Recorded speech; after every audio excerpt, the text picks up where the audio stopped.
결혼식을 앞두고 예비 신랑 신부가 목사님에게 주례를 부탁하러 왔습니다. 우리 교회 이야기는 아닙니다. 순서지에 넣을 성경 구절을 요청해 와서 목사님이 성경 본문을 요한일서 4장 18절로 정하고 설교 제목을 완전한 사랑이라고 알려주었습니다. 보통 우리 요한일서 하면 약어로 요일 이렇게 쓰죠. 결혼식 당일날 목사님이 깜짝 놀랐습니다. 왜냐하면 정작 순서지에 나와 있는 성경 구절은 요한복음 4장 18절이었어요. 찾지 마세요. 너에게 남편 5이 있었고 지금 있는 자도 내 남편이 아니니 내 말이 참되도다. 요한 1세에서 1만 뺐어요. 그러면 원래 목사님이 전하려고 했던 말씀은 뭘까요? 요한일서 4장 18절 사랑 안에 두려움이 없고 온전한 사랑이 두려움을 내쫓나니 두려움에는 형벌이 없음이라. 두려워하는 자는 사랑 안에서 온전히 이루지 못하였느니라. 일자 하나 빠졌는데 정말 엄청난 다른 내용이 되어버렸습니다. 우리의 사랑도 마찬가지입니다. 적어도 하나님의 사랑을 경험한 우리가 해야 한 사랑에는 한두 개 빼놓고 그 사랑이 온전하다고 말할 수는 없습니다. 우리는 저마다 내가 경험하고 내가 하는 사랑이 진정한 사랑이기를, 온전한 사랑이기를 지금 우리 청년들이 참 이렇게 결혼 안 하는 시대에 계속 한 커플씩 생기고 있는 게 너무 기쁘면서도 자꾸 간다니까 너무 더 슬프고 복잡 미묘한 감정이 저한테 들긴 하는데 어쨌든 축하하고 기쁜 일이죠.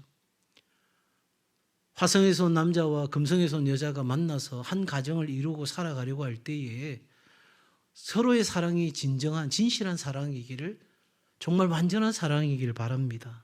그런데 여러분, 우리는 이 사랑에 대해서 먼저 좀 깊이 생각해 볼 필요가 있습니다. 오늘 3절 말씀 우리가 읽지 않았는데 여러분 성경 보시고 같이 한번 읽겠습니다. 시작.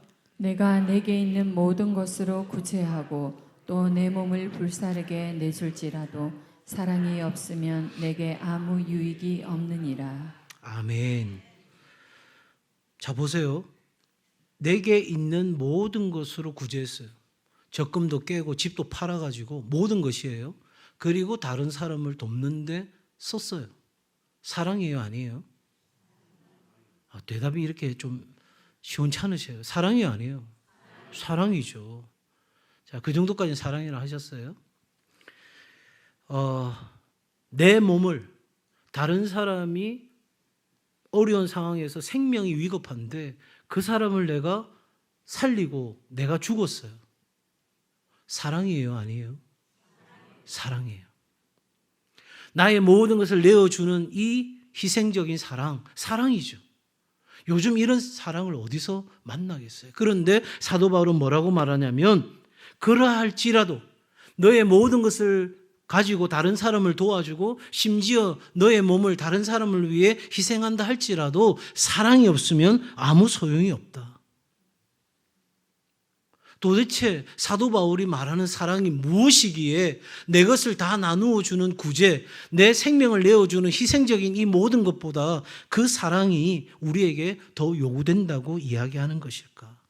적어도 그 사랑이 다른 사람에게 공동체에게는 유익이 있어도 누구에게는 유익이 없는 거예요? 나에게는 유익이 없다는 거예요. 내게 아무 유익이 없느니라. 여러분, 하나님께서 우리에게 주신 계명이 뭡니까? 가장 큰 계명은 하나님을 사랑하고 이웃을 사랑하고, 그리고 하나님과 이웃을 사랑하는 사랑으로 누구를 사랑하라? 자기 자신을 사랑하라. 이것이 하나님이 우리에게 주신 사랑의 계명인 거예요. 자, 그래서 여러분, 이 요한일서 4장 18절의 말씀을 우리가 볼 필요가 있습니다. 한번 다시 화면에 성경 구절을 띄워주시면 감사하겠습니다. 자, 오늘 이 말씀의 앞부분에 있는 온전한 사랑이라고 할 때 이 온전한이라는 단어는 헬라어로 텔레이아라는 단어입니다. 그러니까 하나님의 사랑은 완벽하죠. 하나님의 사랑은 완전하죠. 언제 아멘 하실 거예요? 하나님의 사랑은 퍼펙트합니다.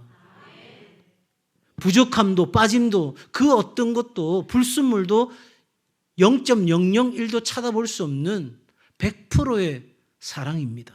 그런데 지금 여기서 사도 요한이 말하고 있는 이 온전한 사랑은, 온전함이라는 건 어떤 정적인 의미가 아니라 그 온전한 사랑에까지 도달하는 하나의 과정, 프로세스를 의미한다는 거예요. 그러니까 온전한 사랑에 이르고 있다는 거예요.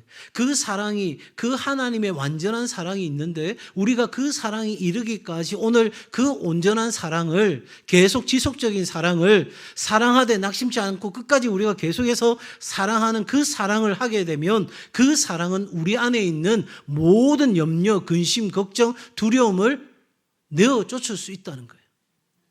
자, 그러면서 여러분, 이 사랑의 정점, 우리가 다다라야 될 완전한 사랑, 그 하나님의 사랑,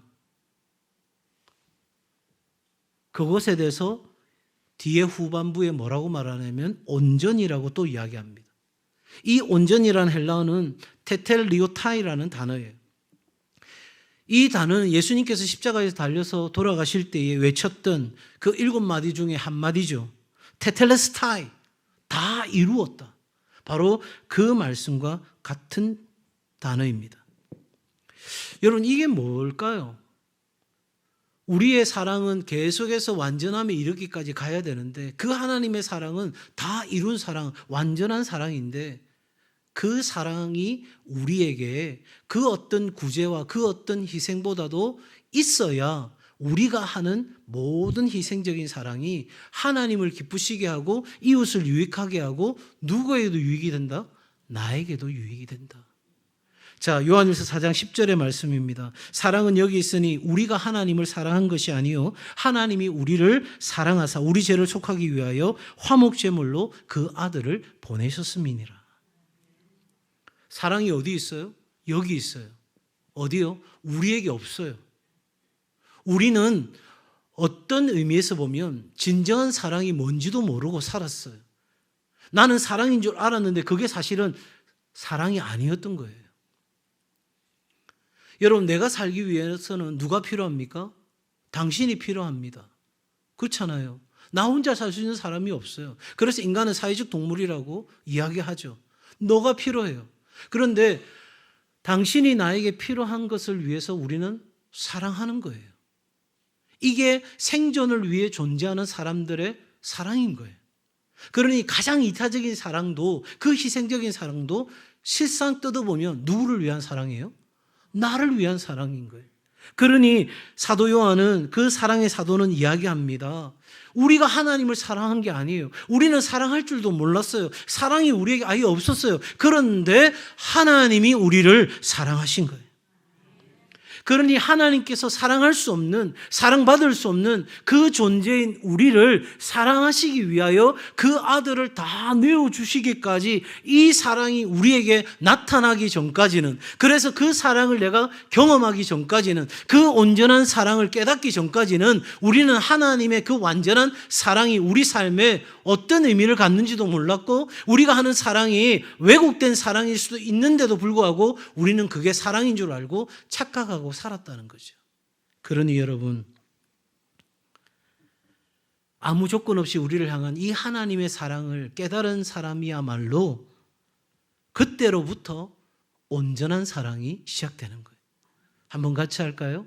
완전한 사랑을 경험한 사람이 온전한 사랑의 마음으로 삽니다. 온전한 사랑의 마음으로 삽니다. 아멘. 그런 의미에서 본다면 이 더 사랑 더 감사 축제는 어떤 면에서 본다면 우리 일평생 이루어져야 되는 거예요. 교회에서 축제의 이름이 바뀌더라도 여러분에게 가슴 깊이, 그래, 내가 더 사랑해야지, 더 감사해야지, 이 삶은 매일 순간마다 우리 안에서 고백되어야 될 삶이 될 것입니다. 자, 이런 마음으로 살아가야 될 우리 현실은 어떨까? 통계적으로 보면 많은 사람들이 자신은 받기보다 주는 게 많은 사람이라고 이야기하고, 다수가 자신은 상처를 주기보다 상처를 받는 사람이라고 이야기한다고 합니다. 세상에 나쁜 사람들이 많아요, 적어요? 역시 일부하고 똑같은 반응이에요. 많다고 하기에는 좀 찝찝하고 없다 하기에는 엄청나고. 예. 세상에 나쁜 사람들이 많음에도 불구하고 98%에 해당되는 사람들이 나는 대부분 훨씬 저 사람에 비해서 도덕적인 사람이라고 생각하고 산다는 거죠. 그러니 나보다 당신이 더 잘못이 많다는 태도로 세상을 산다는 거죠. 예일대 심리학자 라이언 칼슨이라는 교수가 연구한 연구에 의하면 이기적인 사람들이 그렇지 않은 사람들에 비해 이런 선택적 기억 왜곡을 훨씬 더 심하게 보인다는 거예요. 그러니까 자신의 선행과 희생은 과대 포장하는 거예요. 과대평가하는 거예요. 와, 나는 엄청나게 했어. 이걸 떠벌리지는 않더라도 마음에 그렇게 생각한다는 거예요. 반면에 다른 사람으로부터 배려받거나 도움받은 일에 대해서는 과소평가하는 거예요. 나한테 대해서는 과대평가하고 다른 사람이 한 일은 과소평가하는 거예요. 이기적인 사람들은 자신의 이 결정을 합리화시킴으로써 이기적인 행동을 지속할 뿐만 아니라 무의식적인 수준에서도, 그러니까 의식하는 차원이 아니라 무의식 차원에서도 이미 자신은 그렇게 왜곡된 기억을 하고 있다는 거예요. 나는 다른 사람에게 상처 준 적이 없어. 나는 다른 사람들을 정말 좋게 대했어. 나는 다른 사람들에게 더 많은 선행을 했어. 계속 그렇게 생각하고 다른 사람으로부터 내가 받았던 많은 것들에 대해서는 그냥 평가절하하는 이런 삶을 살아가는 것, 이것이 오늘 우리의 모습이에요. 누구라 할 것 없이 저의 모습이고 여러분의 모습일 거예요. 자, 그러면 이러한 시대 속에서 많은 사람들이 살아가는데 우리의 사랑은, 완전한 그 사랑을 경험한 우리의 사랑의 마음은 어떠해야 할까? 첫 번째로 우리가 해야 되는 온전한 사랑의 마음은 오래 참음과 인내와 친절을 가져야 합니다. 한번 같이 할까요? 오래 참음과 인내와 친절이 있어야 합니다. 오래 참음과 인내 같은 것 아닐까? 여러분, 어떻게 보면 같은 의미입니다. 그런데 신약 성경에서 그 원어적인 것으로 해석을 해보면 차이가 있습니다. 오래 참음이라고 하는 것은 사람의 악행이나 잘못에 대해서 당장 응징하지 않고 내가 반응하지 않고 참는 것을 의미합니다. 안타깝게도 가정이나 일터에서 자신을 괴롭히고 상처 주는 사람들이 있죠. 그래서 며느리들은 시금치도 안 먹고 시내버스도 안 타고, 별로 웃지 않는 거 보니 그렇게 어려움을 겪는 분은 별로 없는 것 같기도 합니다. 어쨌든 바로 그렇게 나를 괴롭히고 상처 주는 그 상황 속에서도 내가 오래 참는 거죠. 인내는 보다 나은 내일을 위해서 열악한 환경을 견디는 것을 의미합니다. 오래 참음의 사랑은 쉽게 분노하지 않습니다. 상처나 오해 속에서도 버티고 견디는 것입니다. 이 오래라는 단어가 너무너무 힘이 든 거예요. 잠깐은 누구나 참을 수 있어요. 누구나 견딜 수 있어요. 그런데 이 오래 참음은 사실은 우리의 성품이 아니고 누구의 성품일까요? 하나님의 성품이에요. 너희에 대하여 내가 오래 참는다고 말씀하시잖아요. 그래서 우리는 이 하나님의 성품을 닮아가도록 하기 위해 오래 참아야 되는데 이 오래가 안 되는 거죠. 이 오래 참음과 인내, 우리는 이렇게 이야기합니다. 더 이상 나는 참을 수 없어. 나는 참을 만큼 참았어. 한 두 분, 세 분이 표정이 보니까 나도 그랬어요. 이렇게 고개를 끄덕인 것 같아요. 그런데 거기까지는 누가 할 수 있는 거예요? 내가 할 수 있는 거예요. 그런데 그때부터 하나님의 사랑을 깨닫는 사람의 진정한 오래 참음과 인내가 그때부터 시작되는 거예요. 지금까지는 내가 할 수 있는 수준에서의 오래 참음이 있고 인내였어요. 내가 억울해도 견뎠어요. 내가 아파도 견뎠어요. 그런데 이제는 난 더 이상 참을 수 없어 하려고 할 때 그때로부터 이제 하나님의 사랑의 마음을 깨달은 자의 오래 참음과 인내가 진행이 되는 거예요. 예수님께서도 마찬가지이십니다. 우리에 대하여 인내하셨죠. 제자들이 끊임없는 실수를 반복하잖아요. 말씀해도 깨닫지 못합니다. 기적을 보여줘도 깨닫지 못합니다. 예수님께서 십자가를 지러 올라가시는데도 여전히 자기들은 세상의 일을 이야기합니다. 누가 좌편에 누가 우편에 앉을 수 있겠습니까? 누가 한 자리 차지할 수 있겠습니까? 온통 우리 주님은 하늘의 이야기를 하는데 제자들은 세상의 이야기를 여전히 하고 있습니다. 그럼에도 불구하고 우리 주님은 인내하셨습니다. 왜냐하면 하나님은 지금 보이는 내 모습이 아니라 하나님의 뜻대로 살아가게 될 완성된 그 모습을 보고 계시기에 오늘 우리에 대하여 인내하시고 기다리시는 거죠. 어윈터즈 목사님이 이렇게 말씀하셨어요. 사랑은 상대방의 죄와 실수를 나의 용서와 인내로 덮어주는 것이다. 보지도 못했고 듣지도 못했던 헬렌 켈러도 말합니다. 사랑은 이해하지 못할 상황에서도, 이해할 수 있는 게 아니에요. 이해되지 않아요. 어떻게 인간이 저럴 수 있어? 내가 왜 이런 일을 당해야 돼? 내가 왜 이렇게 고초를 겪고 어려움을 겪어야 되는 거야? 바로 그 상황에서도 상대방의 입장에서 생각해 보는 것에서 시작된다. 그러면서 이는 마음을 넓히고 상처를 치유하는 힘이 된다는 거죠. 여러분, 이 오래 참음과 인내 속에 살아가는 우리, 이것도 참 어려울 수 있는데 하나님이 우리에게 요구하시는 것은 그 오래 참음과 인내 속에서 친절을 선택하는 삶을 살아야 한다 하는 것입니다. 사랑은 말과 행동의 친절을 통해 나타납니다. 타인을 배려하고 존중하는 태도에서 시작되는 거죠. 여러분, 다른 사람과의 관계에서 그 사람이 나한테 행한 대로 내가 갚아주는 거. 너 나한테 그렇게 말했어? 내 너한테 그렇게 이야기해 줄게. 그건 여러분, 하나님의 사랑의 관점에서는 이기는 게 아니라 지는 거예요. 지는 거예요.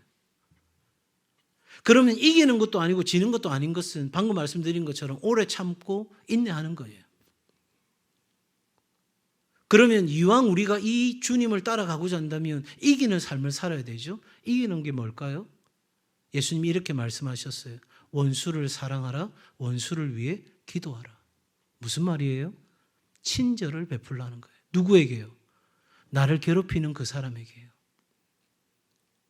나를 못 살게 구는 그 사람에게요. 견디기 너무 어려운 이 시간 속에서 내가 해야 될 건 친절이라는 거죠.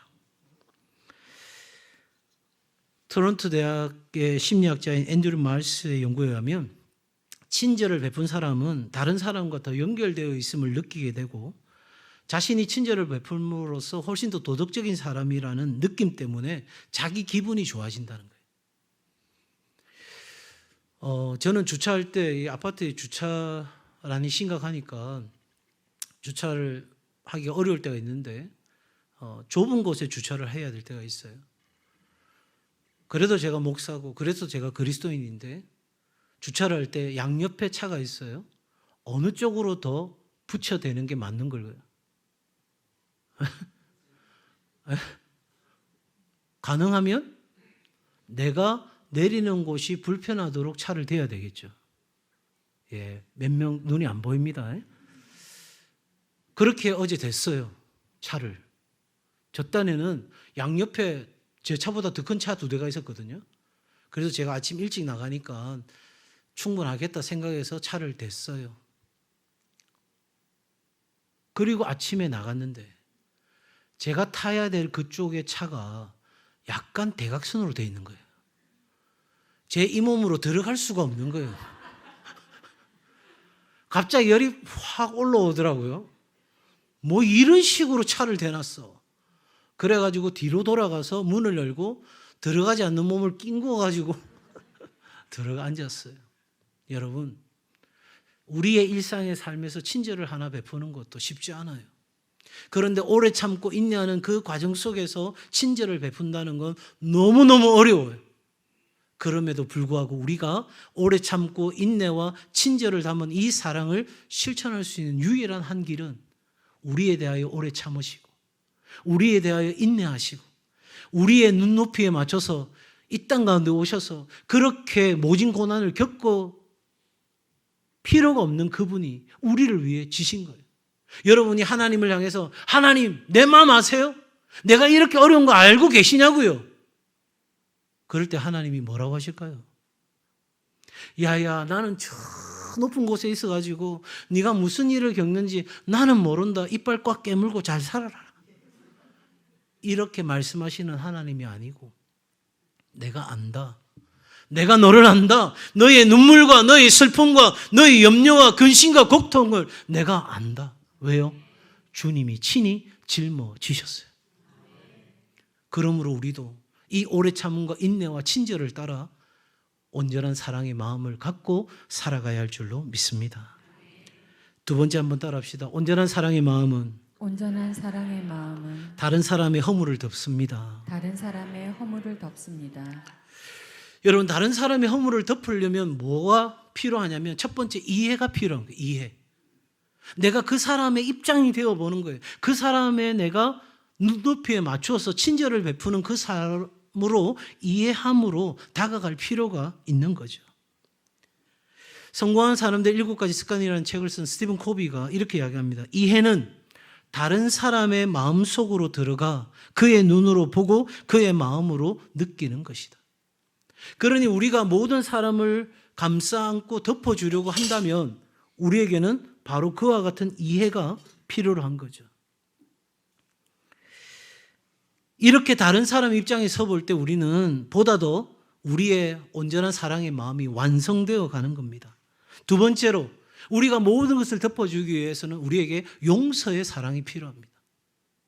우리 주님이 나를 용서하고 용납하셨듯이 우리가 용서하고 용납하는 건 그 사람을 위해서가 아니라 먼저는 나를 위해서 반드시 해야 하는 것입니다. 왜냐하면 그 사람과의 관계 속에 막혀 있는 것이 있다면 하나님의 그 신령한 복이 내 안에 마음껏 흘러올 수 있는 통로가 차단되어져 버린 거예요. 그러니 내 삶이 황폐하고 황무하고 메마른 인생의 답답함을 살아갈 수밖에 없는 거예요. 그러니 적어도 하나님과 나와의 관계를 생각해서라도 우리는 다른 사람이 내게 상처 준 것에 대하여 원망하고 불평하고 그걸 정죄할 것이 아니라 기꺼이 내가 주님의 사랑으로 용서하기로 결정하는 것이 우리 안에서 이루어져야 하는 것입니다.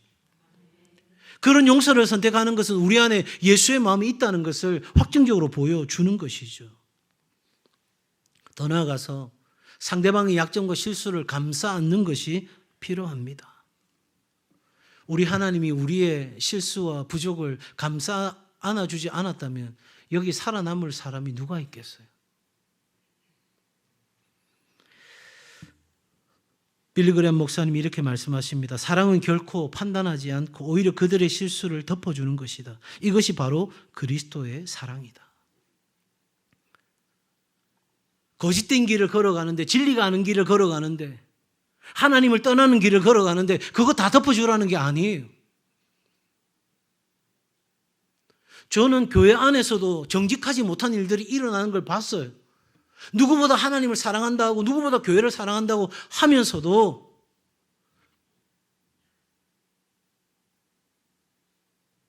차를 파는데 정직하게 팔지 않아요. 교회에서 일을 하는데 정직하지 않아요. 다 그렇게 하니까 나도 그렇게 한다고 말은 해요. 그런데 하나님 앞에 올바르지 않아요. 여러분, 그거 다 덮어주라는 게 아니에요. 그냥 좋은 게 좋다는 식으로 우리 하자는 게 아니에요.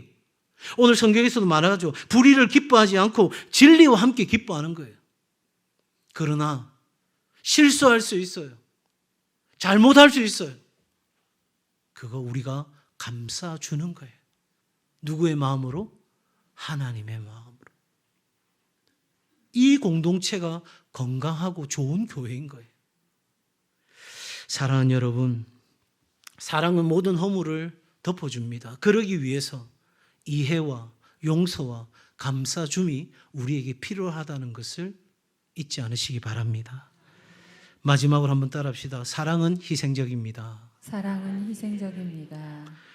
사랑은 자기 이익을 구하지 않는 거라고 했어요. 상대방의 필요를 먼저 생각하는 거예요.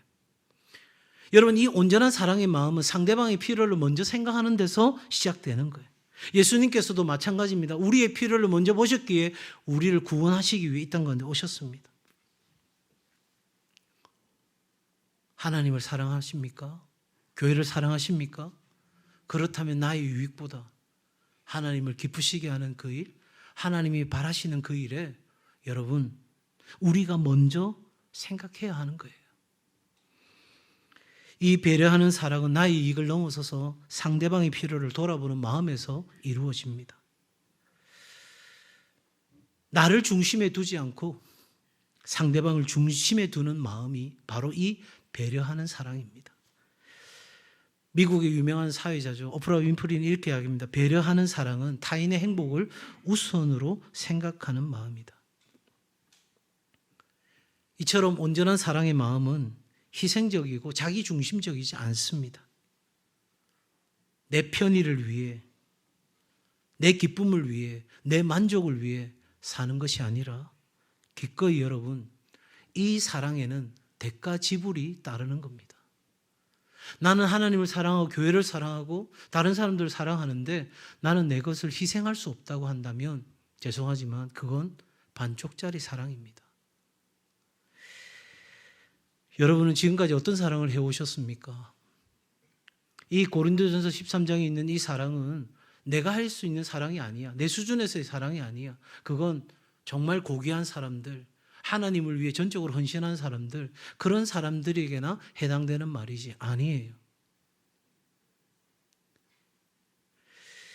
저는 오늘 여러분들에게 하나님의 완전한 사랑을 경험하는 온전한 마음, 사랑의 마음에 대해서 말씀을 전했습니다. 9가지입니다.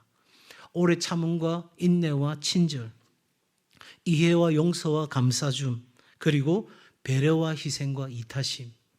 이 9가지 사랑 중에 뺄 건 아무것도 없습니다. 우리는 온전한 사랑이 되기까지 이 사랑의 마음을 가지고 오늘을 살아내는 우리 모든 성도들 되기를 주의 이름으로 축복합니다.